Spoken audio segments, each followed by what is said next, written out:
Anansi's 9. Suppers by Catherine Rogers. Anansi the spider was clever, and he loved a good, hot meal, but he did not love cooking, or any kind of work, really. One afternoon, as he felt pangs of hunger, he decided to walk through the village. According to the village's rules of hospitality, it was rude not to share food with a visitor. Rabbit cooks well, he thought, so I will visit him right at supper time. Now, Anansi had a reputation for mooching, getting something from someone in a selfish way by begging. So Rabbit was not surprised when Anansi arrived just as the sun sank toward the horizon. Rabbit, my brother, how are you? Anansi asked. Very well, Anansi, and you? Rabbit replied. I'm happy to see you, and hungry. You must stay for supper, then, Rabbit replied, sighing, before adding innocently, you don't mind washing the greens and starting a fire, do you? I'll prepare the rest, and we'll have a fine, hot meal before you know it. Well, I have a few things to do nearby, Anansi answered, spinning a loop of silk and wrapping it around one of his legs. Just give this a sturdy tug when the food is ready, please. And off he scrambled to Tortoise's burrow.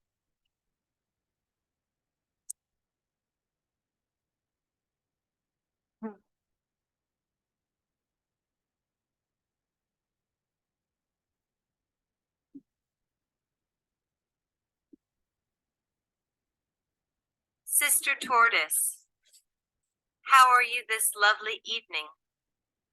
He called, peering into the darkness. Tortoise rolled her eyes to herself, but smiled politely at Anansi.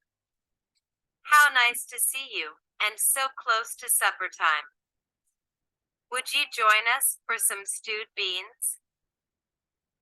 Yes, I would be delighted, Anansi said, gazing longingly past her at the fragrant pot of beans.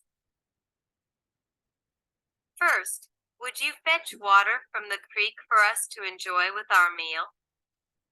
Tortoise asked, holding out a heavy earthenware pitcher. Please get enough for everyone, even if you need to make more than one trip. Of course. But he looked at Tortoise's large family. I forgot that I have another little errand. He rapidly spun another loop of silk and wrapped it around yet another leg. Give it a good, hard pull when your wonderful stew is ready. Away he went.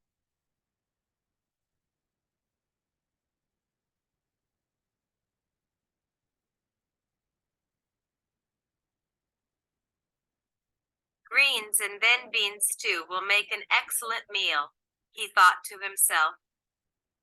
How full I will be.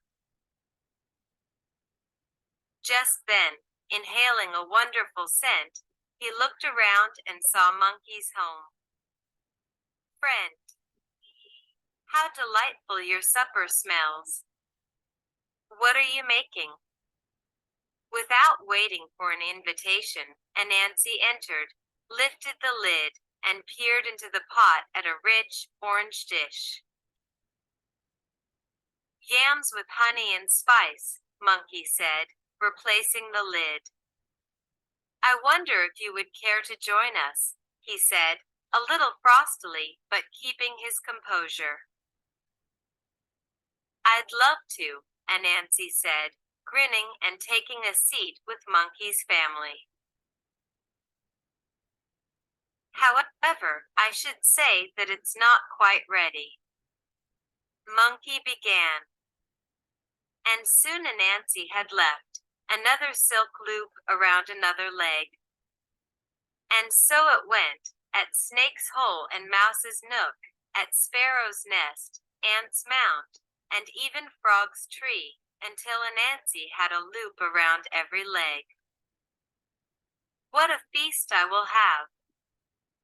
Rubbing his belly and laughing gleefully at his hard-working, hospitable friends, he sat down at the creek, awaiting a tug.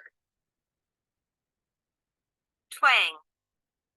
Rabbit was pulling hard on the silk looped around Anansi's front right leg. Anansi eagerly hurried toward Rabbit's home. But then came another tug, on a hind leg. Oh, dear, Anansi thought, Sparrow's nest is on the other side of the creek. 13.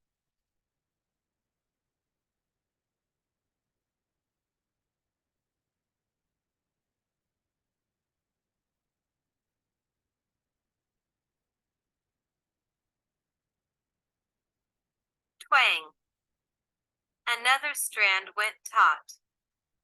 Twang, twang. One after the other, twang, twang, twang, all grew tight. Soon Anansi was dangling over the creek, pulled in every direction. His legs stretched and stretched until, to his astonishment, they had become very long and very skinny. Anansi felt the loops slip off his newly skinny legs, one by one, pop-pee, pop-pee, pop. Soon he plopped into the creek, or onto it. He skated unevenly across the surface on his newly long legs. On the shore, he looked down at his legs ruefully, and, feeling too embarrassed to visit his friends, he made his way home and prepared himself a cold supper. 20.